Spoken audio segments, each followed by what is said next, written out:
ici avec les Aigles. En fait, c'est sa première année chez les professionnels. Il lançait dans la NCAA avec la formation du Rhode Island. C'est trop bas une première balle. Et jusqu'ici, avec les Aigles, cette saison, c'est sa 6e sortie, mais seulement son 2e départ. Pas de décision avec une moyenne élevée à 5,59. En 9 manches et 2 tiers de travail, 9 coups sûrs, 5 buts sur balle et 7 retraits au bâton. Grosse balle du côté droit. Alors, je vous rappelle que c'est un programme double, donc 2 matchs de 7 manches avec une pause d'environ une trentaine de minutes entre les 2 rencontres. This is Alyssa Walters, CEO of BlindsBlur.com.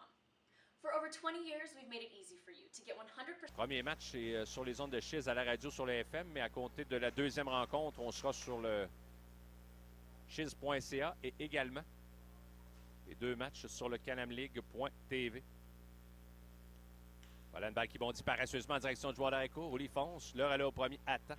Et Salguero va être retiré 6-3 pour le premier retrait en fin de première manche.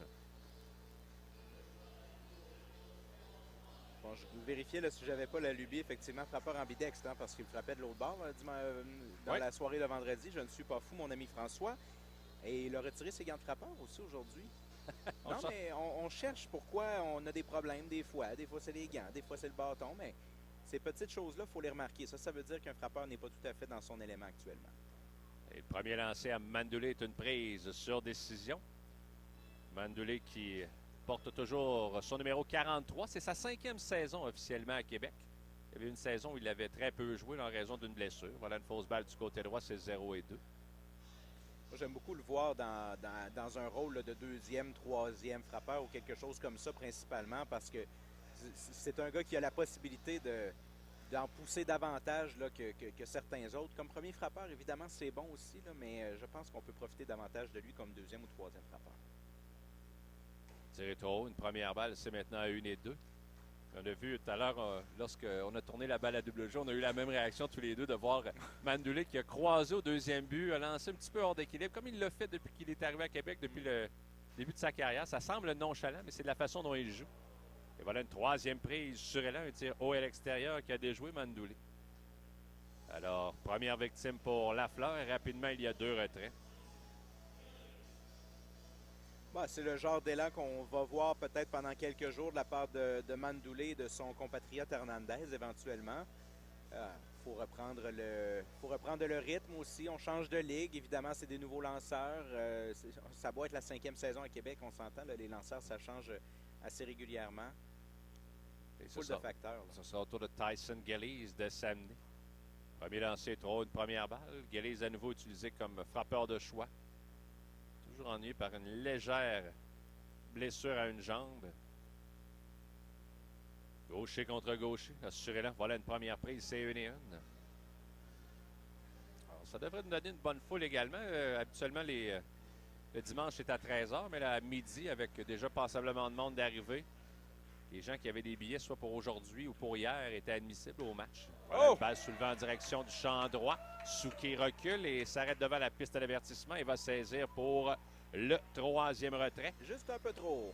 Manche parfaite pour Lafleur et les Aigles. On s'en va en 2e manche, c'est toujours 0-0 et en direct du stade Canac à Québec. Vous écoutez le baseball Verdure des Capitales de Québec sur les ondes de Chiz 94.3. Toujours 0-0 et en direct du stade Canac à Québec. Vous écoutez le baseball Verdure des Capitales du Québec sur les ondes de Chiz 94.3.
Fin de la deuxième manche au stade de Canac. C'est toujours 0-0.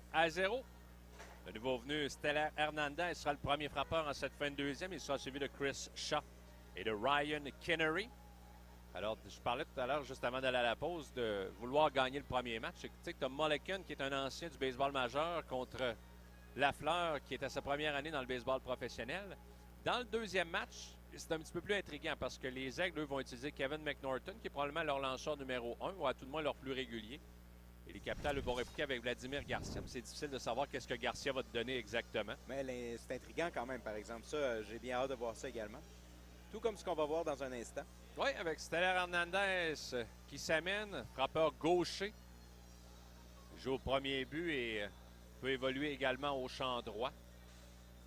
Si ça devait fonctionner dans son cas, François, tu sais, Stellar, tu fais une petite modification, des t-shirts, Stellar, regarde. Il faut que ça fonctionne. Ça pourrait être une belle réussite pour marketing pour les Capitals. Il a 36 ans. Lancé balle extérieure, une première balle. Il a été un des meilleurs frappeurs la dernière saison dans la Série nationale cubaine.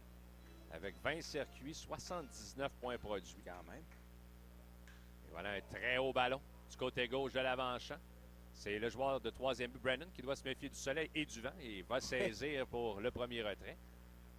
Je dois dire que je ne l'ai pas trouvé particulièrement lent pour un gars de son gabarit. Notre Hernandez, à la suite de sa frappe, il a couru. Il a montré qu'il était là pour jouer au baseball. C'est important, lorsque tu arrives dans une nouvelle équipe comme ça, de faire ta marque et de façon positive. Ah, évidemment, il était attendu, justement, pas comme un sauveur, mais comme un élément important de l'alignement. Ça ne donne pas la carte, disons, la carte blanche pour ne pas donner d'effort. Puis on a vu, il était là. Puis j'aime bien ce que je vois jusqu'à maintenant. Et le premier lancé à Shaw est une prise sur décision. Moyenne de Shaw qui est rendue à 262. Il a 7 points produits. Parce que j'ai beaucoup aimé les commentaires des Cubains là, concernant justement leur arrivée à Québec. On était excités à l'idée de jouer dans une nouvelle ligue et de tester nos habiletés face à des joueurs nord-américains. Le tir est une deuxième prise. Ça a touché le coin extérieur. C'est 0 et 2. Jusqu'ici, Lafleur a été parfait. A retiré les 4 premiers frappeurs qu'il a vus. Voilà une balle soulevée mollement en direction du champ droit. Suki s'avance de quelques pas et va saisir pour le deuxième retrait. Alors, 2 retraits rapides et Kinnery va s'amener.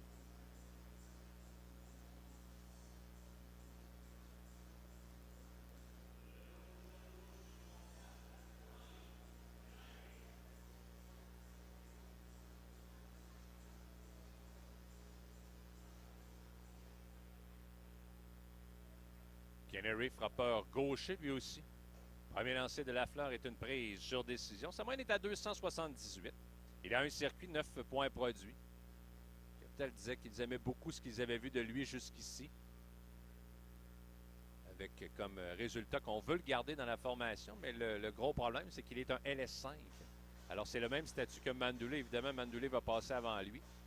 Alors, est-ce qu'il peut déloger un vétéran? Ce serait plus surprenant, mais il y a toujours les blessures qui viennent changer la donne. Tirer trop haut, une deuxième balle, c'est 2 et 1. Parce que Sikula et Mandoulé sont des LS5. Et là, Kinnery peut être dans la formation encore pour quelques jours avec Gélina qui se retrouve sur la liste des blessés. Tiré trop haut et à l'intérieur, une troisième balle, c'est maintenant 3 à 1.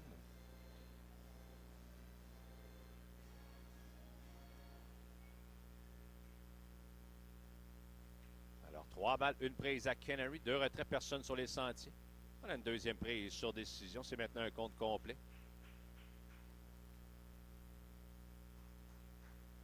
Alors, jeune Lafleur qui démontre de belles choses jusqu'ici. Le lancer, là, c'est trop haut. Une 4e balle. Alors, première passe gratuite donnée par Cam Lafleur.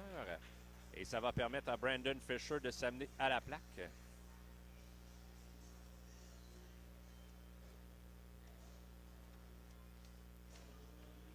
Alors, dans le cas de Lafleur, il a seulement 23 ans, 6 pieds 190 livres. Je parlais de l'Université Rhode Island. C'est là qu'il a joué ses derniers matchs dans la NCAA cette année. Jamais été repêché. Sa première saison au niveau du baseball professionnel. Là, voilà une fausse balle du côté gauche. C'est 0 et 1. Brandon Fisher. Fisher et Baca qui ont fait des belles choses depuis leur arrivée avec les Capitals. Au autant défensivement qu'offensivement. Ça a été un petit peu plus difficile pour Fisher dans les derniers matchs. Et sa moyenne est rendue à 211. Balle cassante, touche la cible au coin intérieur, une deuxième prise, c'est 0 et 2. Alors, moyenne à 211, pas de circuit, 2 points produits. Voir au premier, il y a 2 retraits. Aucune balle, 2 prises. Le lancer. Trop bas. La balle échappe à l'attention du receveur. Et voilà Kennery qui va filer jusqu'au deuxième. La balle a touché le sol. Le receveur n'a pas réussi à bloquer la balle, mais la balle a donné contre la jambe de l'officiel. Alors, la balle s'est éloignée un petit peu moins que prévu, mais quand même assez loin pour que Kennery avance au deuxième sur le mauvais lancer. C'est maintenant 1 et 2 à Fisher.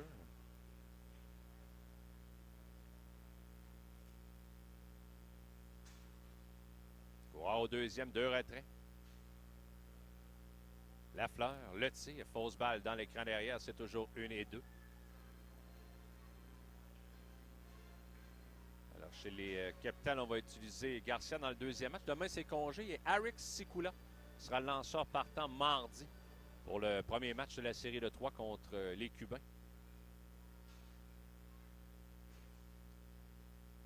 1 et 2. Le tir, une autre fausse balle, cette fois entre la ligne de démarcation et le gérant Patrick Scalabrini du côté gauche. I play basketball for a living. We travel a lot, and we're always in hotels, especially for a bigger guy. You know, being stuck in a small hotel room is kind of nerve-wracking. So I'd rather just be in a home and be comfortable, and Airbnb, it presents that opportunity for me.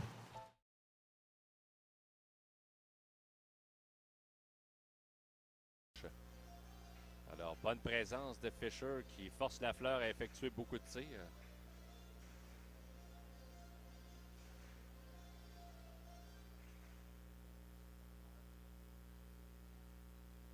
Et on reprend à 1 et 2. Coup d'œil au deuxième. Le lancer. Un faible ballon en direction du champ centre. Et Sniatinski va saisir pour le troisième retrait. Pas de point, ni coup sûr, pas d'erreur. Et un coureur de laisser sur les sentiers.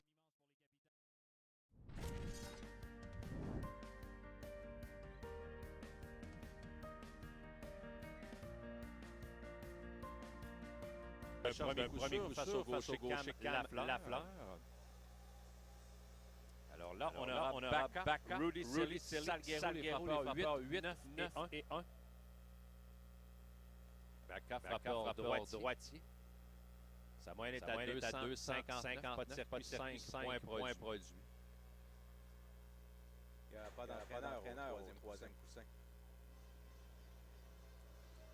C'est rare que... Actuellement, c'est au premier coup. C'est comme si Patrick Scalabrini a dû s'absenter quelques instants. Il n'y avait pas nécessairement au troisième. Il n'y en a toujours pas. Et là, sur le premier lancer, frappe une balle en direction du champ droit. Longue course pour le voltigeur. Il va saisir tout près de la piste adverse. Beau jeu de la part de Suzuki pour le premier retrait. Beau baseball, c'est une balle frappée au champ opposé comme ça, avec autant de puissance directement sur la ligne. C'est un art, ce n'est pas facile à faire.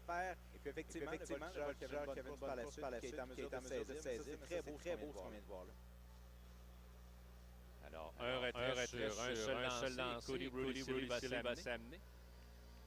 Dans l'ombre, Rudy continue à faire son boulot. Sa moyenne est à 303. Il a 2 circuits, 8 points produits. Premier lancer à l'extérieur, une première balle. Utilisé comme voltigeur de droite. Évidemment, on verra dans le deuxième match. Quand même plusieurs réguliers sur le banc. Du côté des Capitals. Voilà une fausse balle du côté droit. La balle va se transporter jusque dans la zone des jambes. Déjà maintenant 1 et 1.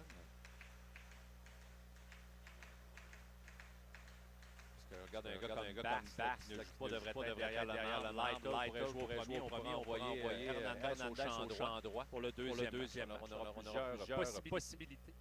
Une balle prise à Rudy Silly. Balle cassante de juste point intérieur, une deuxième balle.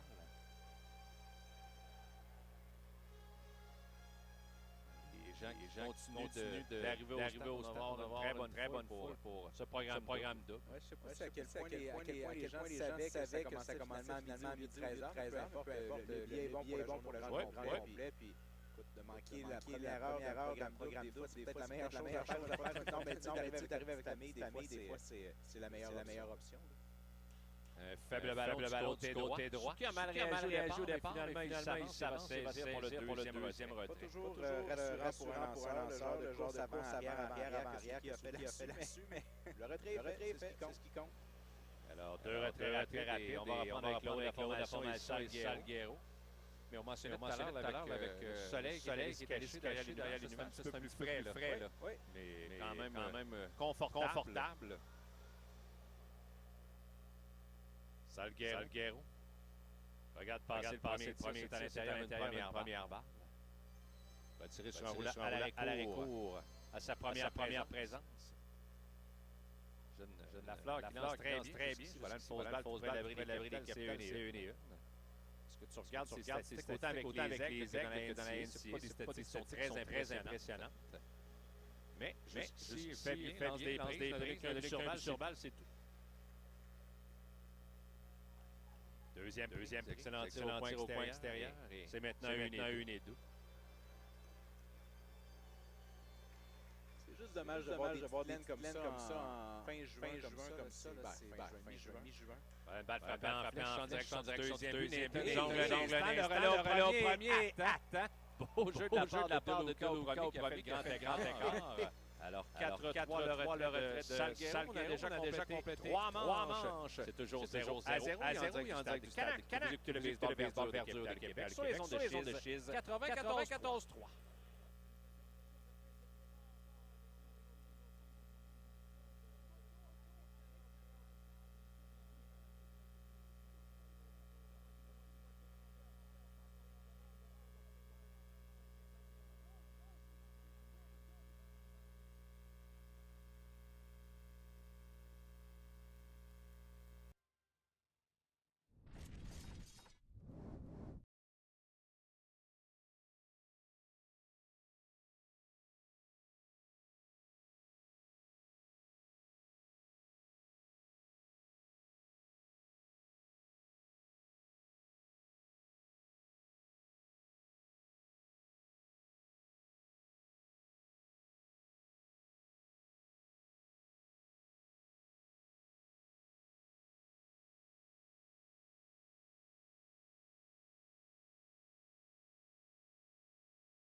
Are you pouring money down the drain? Well, I just got my wireless bill. That money wasted at the wrong provider.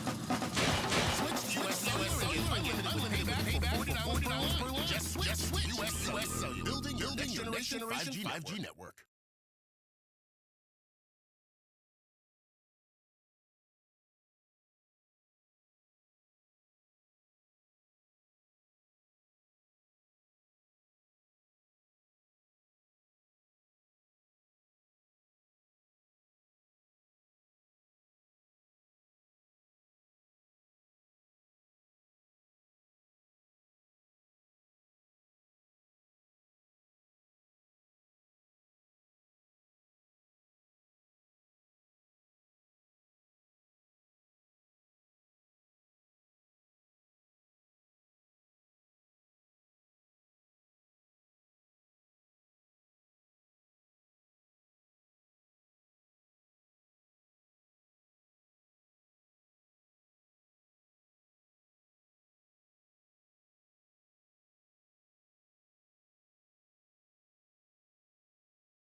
des prises. Deuxième victime pour le gaucher Lafleur. Pas de point, un coup sûr, il n'y a pas eu erreur de laisser sur les sentiers. On s'en va en cinquième, toujours 0-0 et en direct du Stade Canac à Québec.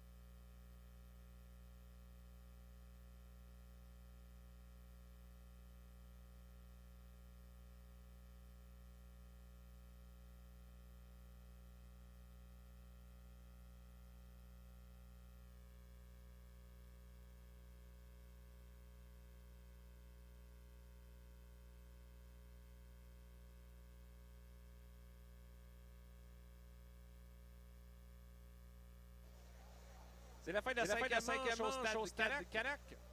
On en discutait pendant la pause, soit le jeu qui a été tourné au milieu de la manche. Comme Mandoulé a piétiné juste le bon moment. Il a attendu le relais, il a survolé le but. Très belle façon de virer le jeu. Ça, c'est une pièce de jeu exceptionnelle qu'on vient de voir encore une fois. Parce que la balle était frappée avec quand même assez loin à gauche de Fécheux. Alors, il s'éloignait du deuxième but. On va être timing dans ce temps-là. Oui, et on va être très honnête, c'est pas un jeu que les Capitals réussissent en début de saison. La différence de Mandoulé, Fécheux et Bacca à l'avant. Le premier lancé à Kennery est une prise sur décision. C'est 0-0. On est en fin de cinquième manche dans le premier match du programme double. Alors, on devrait commencer le match régulier. Deux lanceurs ont été excellents jusqu'ici. Tiré trop bas première balle. C'est vraiment les ailes qui ont eu les plus belles chances. Et là, avec les buts en retrait. La balle à double jeu. Aide Molekin à sortir pour Molekin. C'est pas impossible de le revoir dernièrement. Deuxième prise sur 74 lancés. Je pense même qu'on... Ça bouge dans l'enclos chez les Capitals, mais ça ne veut pas dire que Molekin ne commencera pas le début de la saison. Et surtout avec la façon dont ça s'est passé vendredi. 4 lanceurs ont été au cours de la journée. Alors c'est pour un seul match. Et voilà une troisième prise sur des Kennery Savit. Les frappeurs sont là, puis ne veulent pas frapper aujourd'hui, mais pas tout. L'officiel qui prend des décisions sans arrêt. Parce que moi, je préfère voir les frappeurs à deux prises. Tu coupes ton élan, mets la balle en jeu, mais là, ça fait quelques frappeurs et ça des deux côtés où on attend un tir. Lorsque tu n'es pas en avance dans le compte des deux prises, presque pas te permettre d'attendre un lancer. Et l'exemple, on l'a eu très tôt dans le match. La balle qui a été frappée mollement au lanceur des Capitals. Il a jonglé avec cette balle qui a été frappée d'aplomb. Il aurait dû réussir. Il va réussir même, je dirais, 99 fois sur 100. Cette fois-là, ça n'a pas marché. Pourquoi? Parce que la balle était en jeu au bon moment. Pose balle derrière la manche, c'est une à Brandon Fisher. Les Capitals n'ont qu'un seul coup sûr depuis le début du match, c'était le simple de Gallese en quatrième.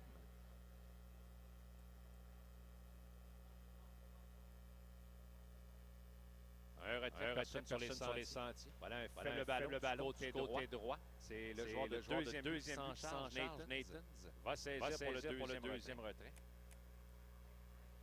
Eh bien, les manches suivent et se ressemblent pour les Capitals au bâton. Je l'ai dit, un seul coup sûr. Et très peu de balles frappées d'aplomb. Un coup sûr et un but sur balle au total. Effectivement, pas de balle frappée d'aplomb. C'est un travail de grande qualité de la part des deux artilleurs, principalement de la part encore plus, qui n'a vraiment rien cédé jusqu'à maintenant. Alors, deux retraits, personne.